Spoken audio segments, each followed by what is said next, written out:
hoje nós vamos ver aqui, ó. Vou trabalhar aqui, ó. Contrato de transferência de tecnologia, know-how, né? Factoring e contrato de vesting, na verdade, é cláusula vesting que tem nos contratos. Tá muito na moda, principalmente o vesting aqui, ó. Como é que tá na moda? É muito utilizado, né? No direito acontece algumas situações em que começa a utilizar muito de alguns certos contratos. De vesting é muito utilizado, assim como Factory já foi muito utilizado. Hoje nem tanto mais, né? Hoje Factory não é uma atividade tão quanto foi tão. Eu acho que ela não é tão uma vultosa assim, você pode fazer uma atividade tão vultosa quanto foi no passado.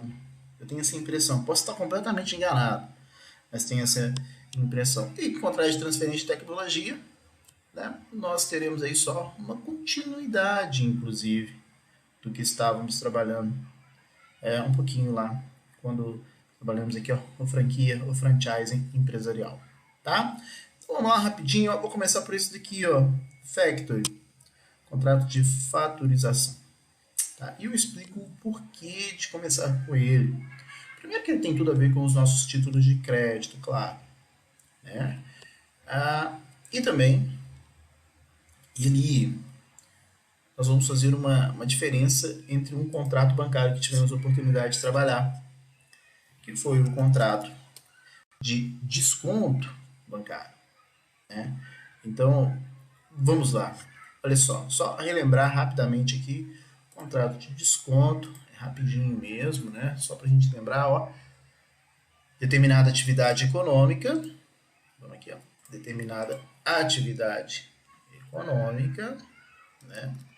Sendo realizada, lembra lá? Vou colocar aqui uma CA, Sociedade Anônima por Excelência, sempre empresária, né? Essa sociedade anônima tem lá um título, vou colocar aqui a duplicata, que é o nosso título brasileiro, né? E ela, de posse desse título, tem aqui o devedor, não é isso? Ela procura uma instituição financeira, lembra lá do desconto? Ela procura o banco, e aí, claro, transfere para essa instituição financeira, faz o endosso para o banco. Esse endosso é um endosso translativo, transfere a posse mais a propriedade para o banco. E aí, lembra do desconto? Imaginemos que o título seja de R$ 1.000. Né? O banco vai cobrar, a depender da data de vencimento ali, um percentual sobre esse desconto bancário. Né? O título de exemplo, vou colocar aqui que o banco adianta para essa pessoa R$ 970, fazendo ali essa operação, e chega a data do vencimento. Na data do vencimento, então, o que nós teremos? A data do vencimento tem duas opções, duas possibilidades, na verdade. Né?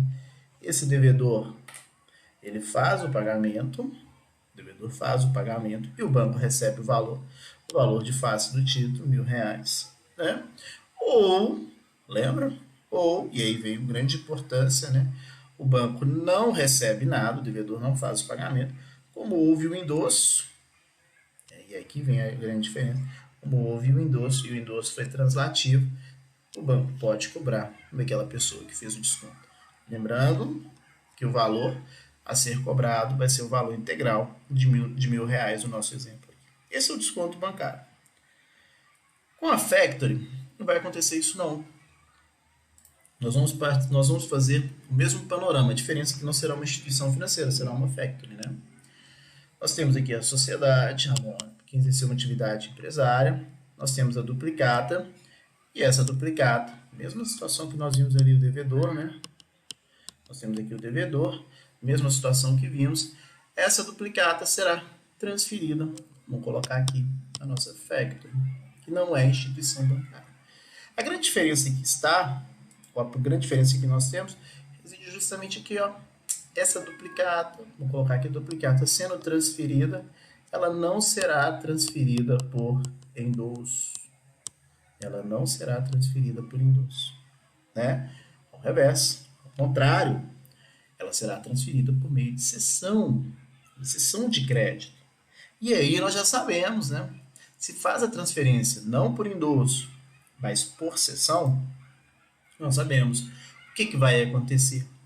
Com a cessão, nós temos a seguinte situação. Ora, aquele que transfere por meio da cessão, ele tem que garantir a existência, lembra lá?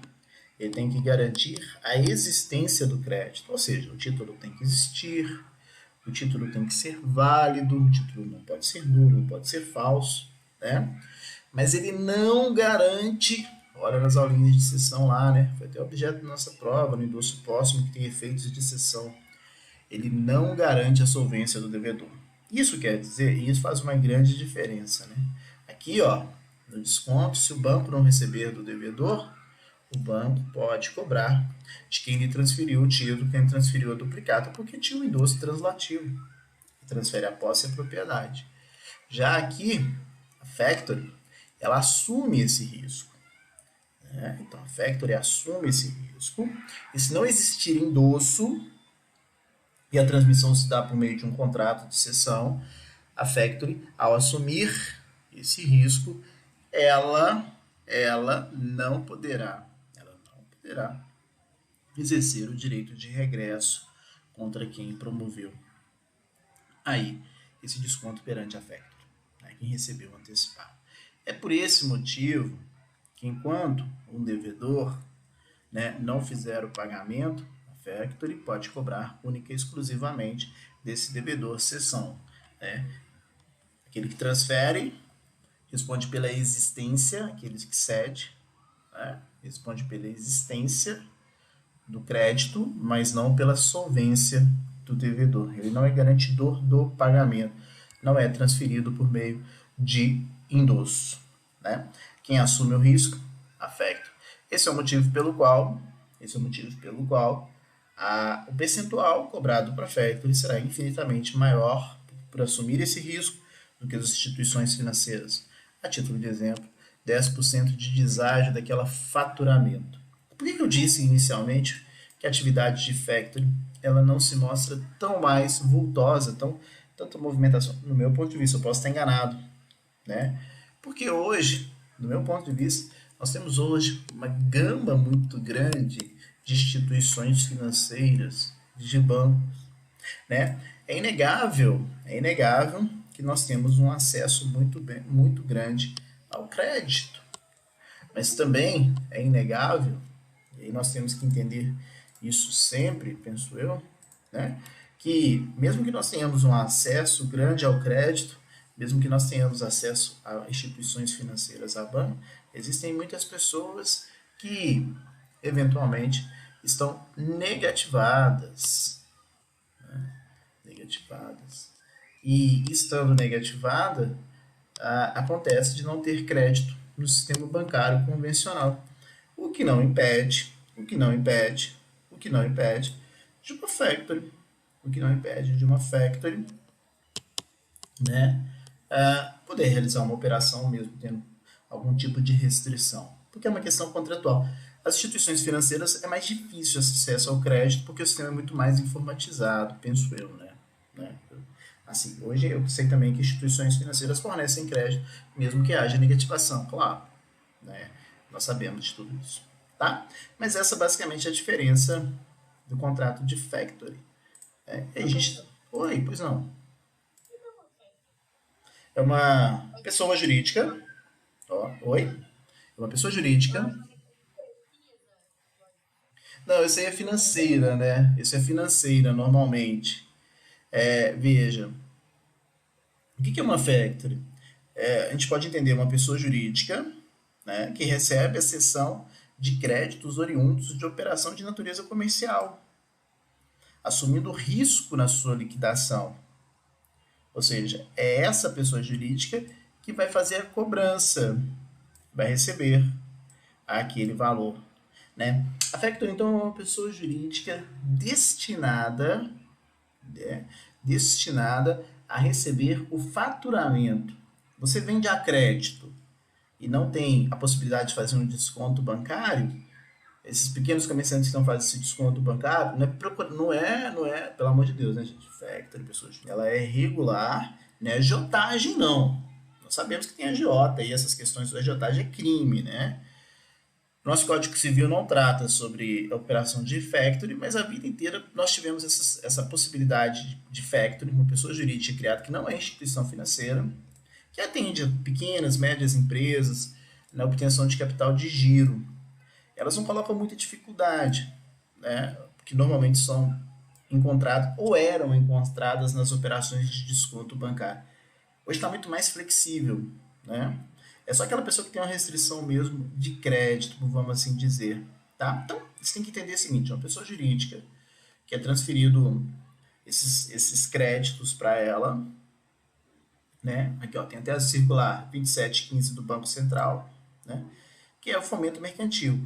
É uma pessoa jurídica que compra o direito creditório, né? Com assessoria creditícia. Ela compra crédito e paga um deságio. Por exemplo, ela recebe lá R$ 1.000 por mês. R$ 1.000, o título, a cada 30 dias cobra, o título vale R$ 1.000, mas cobra-se 30 dias. Ela vai fazer a conta dela lá e, por exemplo, pagar à vista para a pessoa R$ 900 naquele crédito e assume essa responsabilidade. Entendeu? Ok?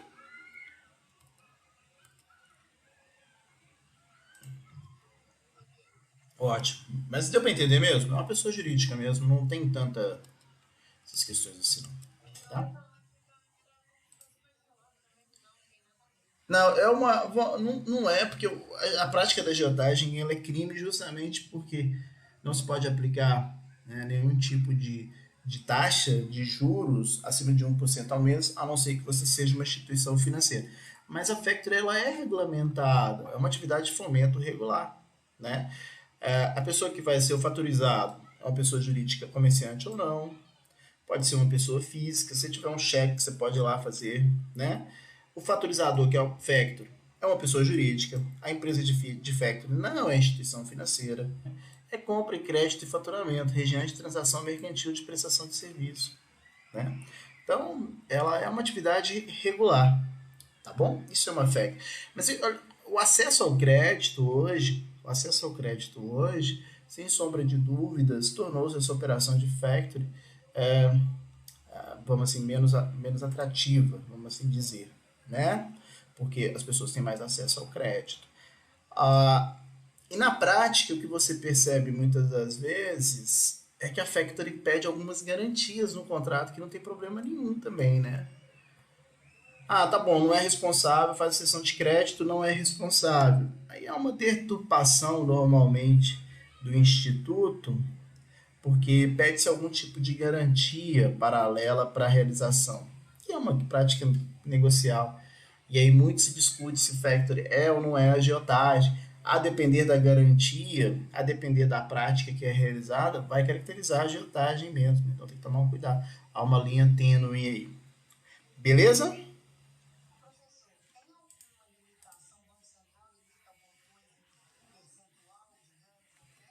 Não, não. Aí é atividade econômica normal, o céu é o limite, né? Ok? Vamos passar para outra rapidinho, ó. Contrato de transferência de tecnologia, chamado contrato de know-how. Só para que nós possamos aqui então, efetivamente, vamos colocar assim, ó, exemplificar. Há pouco tempo o Brasil, é uma das formas, eu não sei se foi um contrato de transferência de tecnologia, mas é só para a gente entender essa ideia de transferência de tecnologia, tá? Para poder saber se o contrato foi de tecnologia, eu teria que ter acesso ao próprio contrato mesmo, e aí fica um pouco mais difícil. Vamos entender aqui um pouquinho. Imagina, o Brasil há pouco tempo, acho que foi o governo Dilma, eu sei que foi entregue há pouco agora, o primeiro caça foi entregue, mas eu acho que lá no governo Dilma, o Brasil adquiriu alguns caças da Suíça ou Suécia, não sei. A gente pode até pesquisar isso direito, mas o Brasil adquiriu alguns caças, né? Nesse aspecto, por que ele fez essa aquisição? Porque ele não tinha, ou ele não quis ter o trabalho para desenvolvimento da tecnologia. Ele não comprou única e exclusivamente nesse modelo de contrato realizado, pelo menos isso que foi noticiado, ele não comprou única e exclusivamente o avião. Além de comprar o avião, vem também um pacote de tecnologia, ou seja, a informação desse know-how, né? que é o como fazer. Vem toda essa transmissão de tecnologia para que o governo brasileiro possa, se assim o desejar, produzir os seus próprios aviões, o caça. Né? Estou dando esse exemplo só para a gente entender. E o contrato de tecnologia, esse know-how, é justamente para isso, né? Veja, essa tecnologia, esse know-how, nós estamos diante de um bem imaterial, patrimonial, né? Aqueles bens que são suscetíveis de avaliação econômicas, mas que não são materiais, né? Eles são imateriais. Pode ser um processo de como produzir um determinado bem que tem valor no mercado, tá? E esse contrato de know-how é aquele contrato em que o detentor dos conhecimentos transfere a outra parte, o governo lá suíço, Suécia, não sei, transferiu para o Brasil em definitivo ou temporariamente, pode ser definitivo ou temporariamente, mediante a remuneração denominadas royalties, né? E aí, eu disse que em complemento, aqui nós trabalhamos com franquia, justamente porque lá na franquia também aparece esse know-how, como fazer. Imagina quem tem lá uma franquia do McDonald's.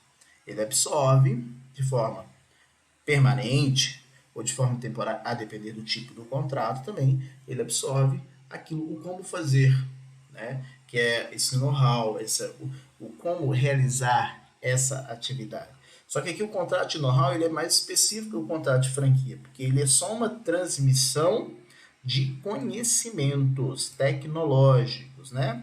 E aí, esse contrato, ele tem que ficar averbado lá perante, deve ser averbado, registrado perante o INPI, Instituto Nacional de Propriedade Industrial, não é intelectual, né? Então, errinho aqui, ó, mas depois a gente troca isso aí, é industrial, INPI. Ele vai ser averbado lá, justamente dando conta que aquela pessoa está usando aquela tecnologia que provavelmente é uma tecnologia que está sob a proteção do INPI, talvez por uma patente, né, nesse aspecto, tá? Tem uma instrução normativa lá, ato normativo 135 de 97 do INPI sobre isso. Mas o que a gente precisa saber é isso, ó, tá? É a transferência de uma tecnologia por meio de contrato. E aí as cláusulas contratuais, e isso serve para todos os contratos que nós estamos trabalhando esse semestre, que é o seguinte, as cláusulas contratuais, aquela parte geral dos nossos contratos, vamos lá, só rapidinho, né?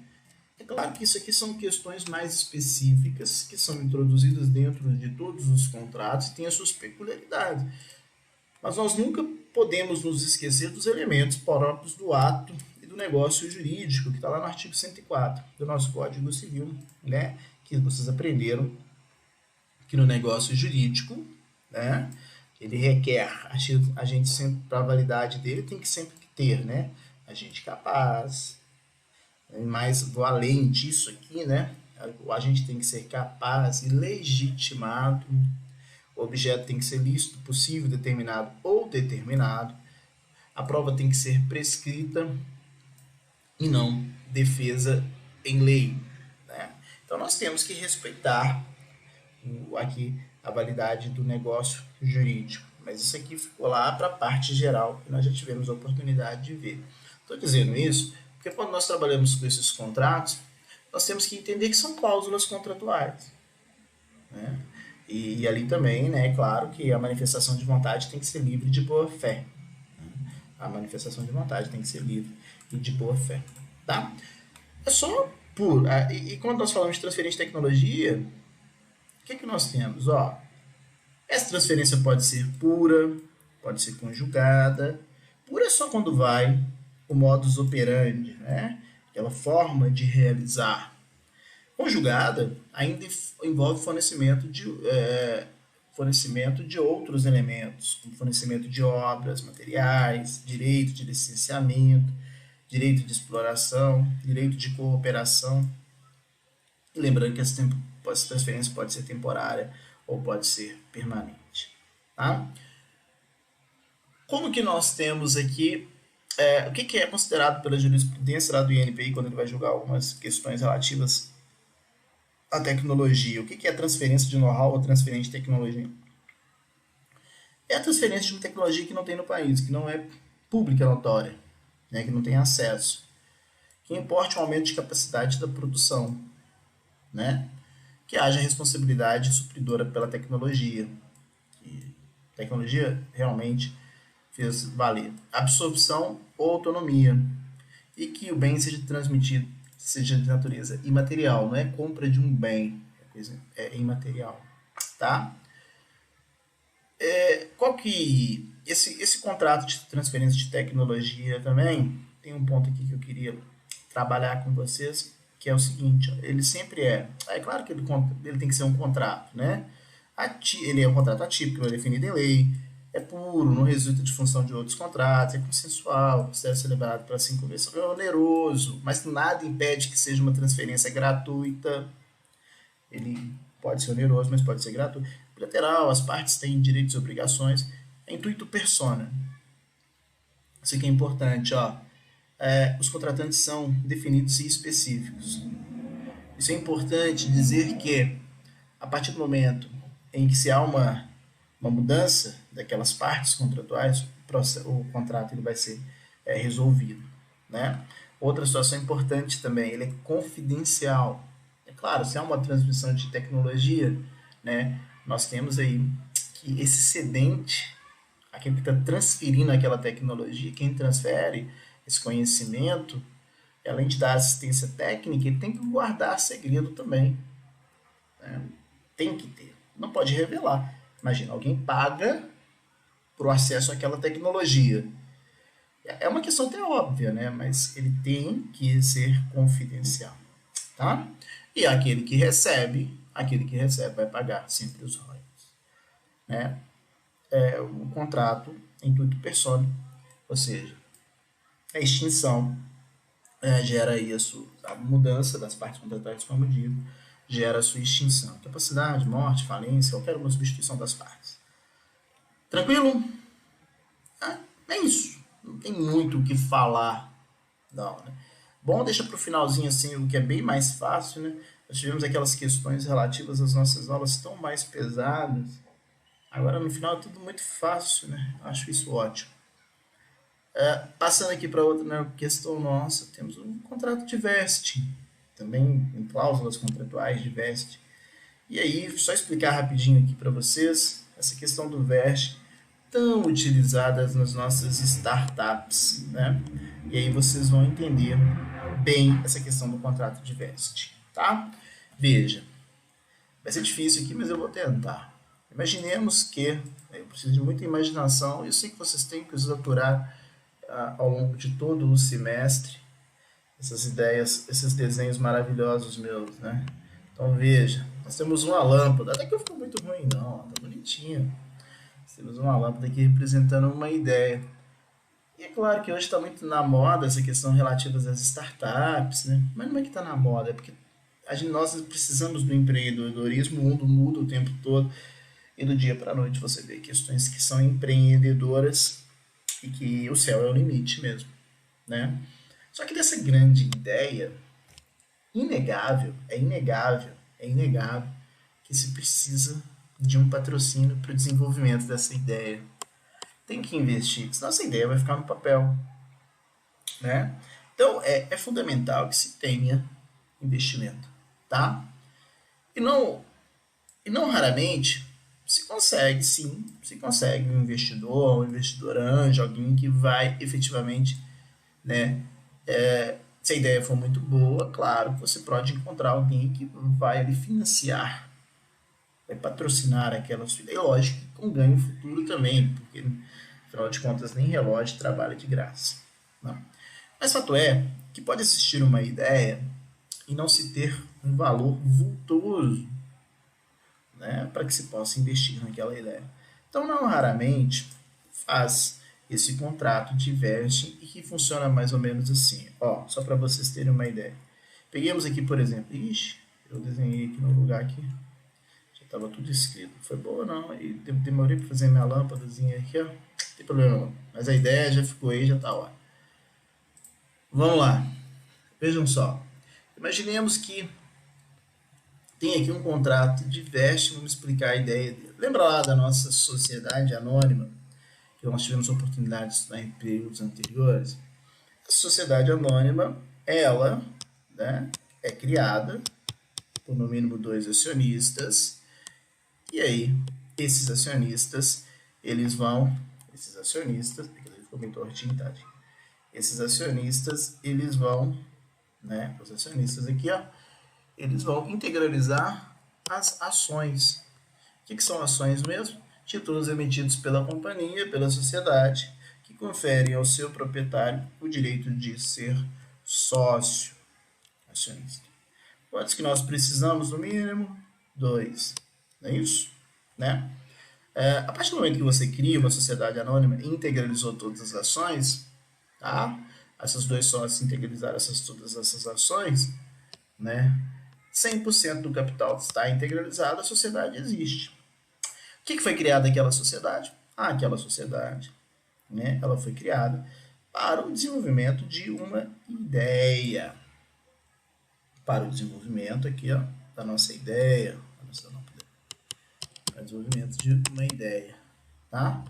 Nesse aspecto, essa sociedade que já tem os sócios, pode ser que esses sócios tenham o desenvolvimento dessa ideia, mas como dito, não criaram uma sociedade anônima, né? Mas não tem dinheiro suficiente para colocar essa ideia em prática. Porque, afinal de contas, para que essa sociedade anônima possa existir, há a necessidade, para que essa ideia possa se implementar, há, sem sombra de dúvidas, a necessidade de que nós tenhamos lá administradores daquela atividade econômica, né? E mais que isso, quem vai realizar os serviços, quem vai, né, efetivamente colocar aquela ideia para funcionar, tá? A partir desse momento em que você precisa, lembre-se, você vai precisar de alguém para desenvolver aquela ideia para o negócio tornar-se atraente. A sociedade anônima já existe, nasceu a partir de uma ideia, mas ela pode ainda não ser rentável, ela não se mantém, o sócio não tem muito dinheiro, mas tem a sociedade anônima e tem uma ideia. Imaginemos que aquela ideia seja uma ideia que vai gerar muitos frutos posteriormente. E aí, o que pode acontecer? Aquela sociedade anônima ter um alto valor, porque o produto é bom, porque a ideia é boa, ela começa a ter um valor bem expressivo. Quem está ganhando com isso? Esses dois sócios, por enquanto, que criaram. Só que lembra que eles não tinham dinheiro para poder desenvolver essa ideia. O que eles podem fazer? E aí vem um contrato de veste, uma cláusula veste. Contei isso tudo para chegar aqui, ó, né? Eles podem estabelecer um contrato, que é justamente esse contrato de veste, colocando cláusulas e metas específicas para o desenvolvimento dessa ideia e contratar perante terceiros, né? Essa pessoa vai desenvolver com base nesse contrato e, claro, a partir do momento que ele for cumprindo essas metas, serão transferido para essa pessoa, ao invés de receber o rico dinheirinho, vai receber o quê? Ações. Vai receber as ações. Vai receber as ações de onde? Vai receber as ações aqui, dessa nossa sociedade anônima. E como que ele recebe essas ações da sociedade anônima? Olha, os sócios que já integralizaram e que a sociedade funciona, esses sócios vão fazer a transferência para as ações. De que forma? Tudo em conformidade com esse contrato e tudo em conformidade com essas metas específicas, né? E para o desenvolvimento daquela ideia. Agora, tem que tomar um cuidado muito grande, né? Você sabe muito melhor do que eu que isso tem que ser única e exclusivamente para o desenvolvimento daquela atividade, para aquele negócio, e não pode estar, né, esse contrato de vesting, ele não pode ser travestido, ele não pode vir para fraudar, ele não pode ser utilizado como um meio, e a palavra é essa mesmo, né, para fraudar, não pode ser utilizado para fraudar especificamente uma relação de emprego, né, porque senão tem que ficar bem estabelecido, por isso tem que ter metas e o contrato tem que ser bem estabelecido para se evitar, né, fraude a qualquer contrato de emprego, metas pré-estabelecidas, metas estipuladas, o contrato tem que ser específico e a pessoa não pode ser empregado. O objeto, né, tem que evitar essa fraude aí. O objeto é para desenvolvimento, por isso eu tive tanta dificuldade para criar essa lâmpada aqui, que era a ideia, né? O desenvolvimento dessa ideia aqui, ó. Não é para ser um empregado e transferir ações para o empregado, não. Não é para fraudar essa relação, não. Né? Esse é o contrato de vesting, nada mais do que isso, transmissão de ações para uma determinada pessoa a partir do desenvolvimento daquela ideia. Oi, pois não. Ah, perdão. O objeto do contrato é único e exclusivamente para o desenvolvimento da ideia, daquela startup, daquele mecanismo, do objeto mesmo daquela atividade econômica que está sendo proposta, daquele produto que está sendo desenvolvido. Não pode ser um simples empregado. Tem que ter cuidado para não se confundir com fraude em contrato de trabalho. Não pode faltar trabalho. Na realidade, contrato de relação de emprego. Né? Não pode fraudar isso daí. Tranquilo? Tranquilo? Tá? Então, aqui, ó, rapidinho, é isso mesmo, né? É um contrato em que as partes pactuam que haverá uma distribuição de ações disponíveis em uma sociedade empresarial. Não é integralização com serviço também, não. Gente. Vocês conseguiram ver, né? A sociedade já existe, já tem os acionistas, serão transferidas as ações dos acionistas para outras pessoas, né? De maneira gradual, progressiva, levando em conta parâmetros especificados em produtividade estabelecido em contrato.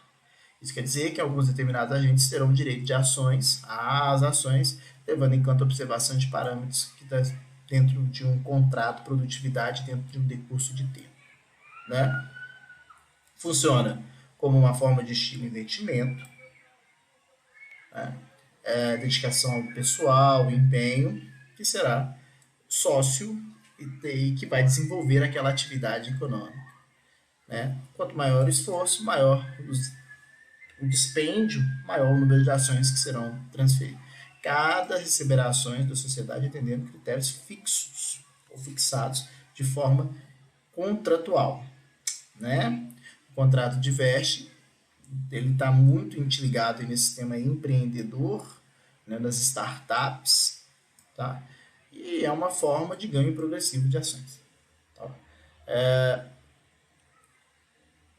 Não é uma forma obrigatória, mas é uma forma que você não precisa pagar para poder desenvolver aquela ideia, né? Você não precisa de tanto capital de giro. Por isso que torna-se bem interessante. Tá? A deliberação da CVM 728 de 27 de 2014, ó, CVM, reconhece a possibilidade de contrato de veste no Brasil e sugere cláusulas que devem constar nesses contratos para sua melhor implementação.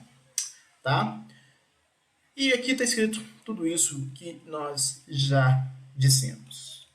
Beleza? Acho que não tem tanta necessidade de ficar. Depois eu vou colocar o PDF para vocês e aí faço uma leitura com calma. Ok?